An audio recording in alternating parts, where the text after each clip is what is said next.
জঙ্গি মব সন্ত্রাসের জনক, অবৈধ অসাংবিধানিকভাবে ক্ষমতা দখলকারী, অর্থ ক্ষমতালোভী ফ্যাসিস্ট ইউনূসের পদত্যাগ, অবৈধ আইসিটি আদালতে জাতির পিতা বঙ্গবন্ধু শেখ মুজিবুর রহমানের সুযোগ্য কন্যা মাননীয় প্রধানমন্ত্রী দেশরত্ন শেখ হাসিনার বিরুদ্ধে দায়েরকৃত সকল মিথ্যা মামলা প্রত্যাহার ও সকল রাজবন্দীদের মুক্তির দাবিতে 10, 11, 12 এবং 13 এই 4 দিন ব্যাপী এদেশের গণমানুষের প্রাণপ্রিয় দল বাংলাদেশ আওয়ামী লীগ মাননীয় নেত্রী প্রধানমন্ত্রী শেখ হাসিনা কর্মসূচি ঘোষণা করেছেন। 10, 11, 12 এবং 13 সারা বাংলাদেশের সকল জেলা এবং উপজেলায় প্রতিবাদ এবং বিক্ষোভ অনুষ্ঠিত হচ্ছে এবং হবে। 13 তারিখ সকাল থেকে সন্ধ্যা পর্যন্ত ঢাকা মহানগরীতে লকডাউন পালন করুন।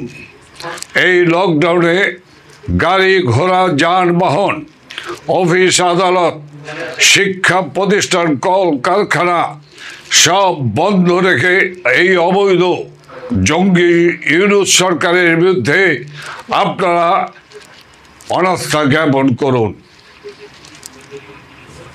এই কর্মসূচি পালন করতে গিয়ে ইতিমধ্যে আমরা লক্ষ্য করছি সারা দেশের সকল আপাম জনসাধারণ এক গণজাগরণ সৃষ্টি করেছে।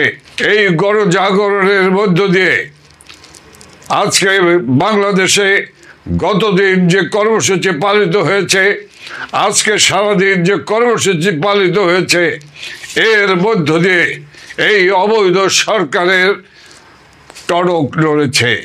পায়ের তলার মাটি আজকে টলায়মান। আর সেই কারণেই হিংস্র হায়নার মতো ঝাঁপিয়ে পড়েছে আন্দোলনকারী এবং সাধারণ মানুষের উপরে ঝাঁপিয়ে পড়েছে।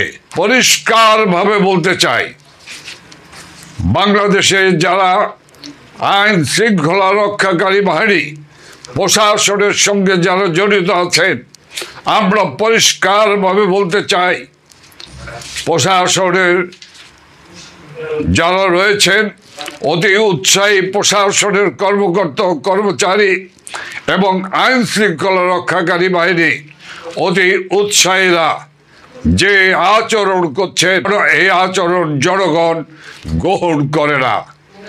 কাজেই এই আচরণ থেকে বিরত থাকুন। এই অবৈধ সরকারের আদেশ নির্দেশ পালন করার কোনো সুযোগ নেই। তাদের প্রতি আপনারা অনাস্থা জ্ঞাপন করুন। আপনাদের মনে রাখতে হবে, আইন শৃঙ্খলা রক্ষাকারী বাহিনী, বিশেষ করে আমার পুলিশ ভাইয়েরা, আনসার ভাইয়েরা, আপনাদেরকে মনে রাখতে হবে, এই সরকার ক্ষমতা দখল করার জন্য আপনাদের 3208 জন পুলিশ সদস্যকে নির্মম নিষ্ঠুরভাবে হত্যা করেছে। ওরা এই হত্যার বিচার করতে চায় না, আর বিচার করতে চায় না বলেই ওরা ইনডিমিনিটি দিয়েছে আপনাদের সহকর্মী, যাদেরকে নৃশংস নিষ্ঠুরভাবে হত্যা করেছে, যারা হত্যা করে ফ্লাইওভারের সাথে ঝুলিয়ে রেখেছে। যে পুলিশ কনস্টেবল বোন গর্ভবতী ছিলেন, তারস্বরে চিৎকার করে বলেছে, আমাকে বেরো না, আমাকে বেরো না, আমার গর্ভে সন্তান রয়েছে। এই পাষণ্ডদের, এই খুনিদের হৃদয় কাঁপেনি, তাকেও নির্মমভাবে হত্যা করেছে। কাজে সেই হত্যাকারীদের আদেশ নির্দেশ আপনারা পালন করবেন কি করবেন না, সেটি আপনাদের সিদ্ধান্ত। মনে রাখতে হবে, এই বাংলার জনগণ এই অবৈধ সরকারকে কোনোভাবেই গ্রহণ করেনি। কাজেই সেই সরকারের আদেশ নির্দেশ পালন করার কোনো সুযোগ নেই। আমি পরিষ্কারভাবে বলতে চাই, যে আইসিটি আদালত যুদ্ধ অপরাধীদের বিচার করা হয়েছে, সেই আইসিটি অবৈধ সরকারের অবৈধ আইসিটি আদালত। সে আদালতে কোনোদিন একজন সফল প্রধানমন্ত্রী, আধুনিক বাংলাদেশের রূপকার শেখ হাসিনার বিচার করতে পারে না, বিচারের রায় দিতে পারে না। বিচার করবে বাংলার জনগণ। বিচারের আদালত হলো বাংলার জনগণ এবং দেশে একটি দল নিরপেক্ষ তত্ত্বাবধায়ক সরকারের অধীনে একটি নির্বাচনী হলো বিচারের মাপকাঠি। আমি পরিষ্কারভাবে বলতে চাই, এই আইসিটি আদালতকে যেভাবে ব্যবহার করা হচ্ছে প্রতিপক্ষকে ধ্বংস করার কাজে, এই আইসিটি আদালতে যে আইসিটি আদালতে যুদ্ধ অপরাধীদের বিচার করা হয়েছে, কাজেই ওই আদালতে স্বাধীনতা সার্বভৌমত্ব রক্ষাকারী সশস্ত্র বাহিনীর সদস্যদের বিচার হতে পারে না। সেনাবাহিনীর কোনো সদস্য ওই কোর্টে হাজিরা দেবে না। বাংলাদেশের আইসিটি আদালত এই মুহূর্তে বন্ধ করতে হবে। সকল রাজবন্দী সহ সেনাবাহিনীর সকল সদস্যদের মুক্তি দিতেই হবে। আমি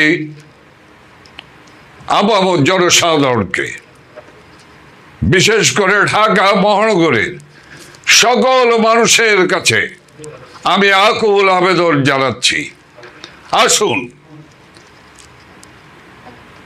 13ই নভেম্বর বৃহস্পতিবার সকাল সন্ধ্যা লকডাউনকে সফল করুন।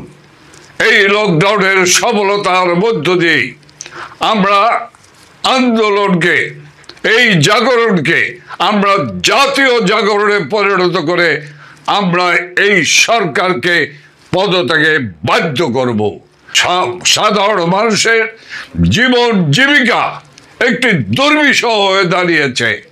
কাজেই এই সরকারের কোনো দায় জনগণের কাছে নেই, কারণ এই সরকার জনগণের সরকার নয়। জয় বাংলা, জয় বঙ্গবন্ধু, জয় শেখ হাসিনার জয়।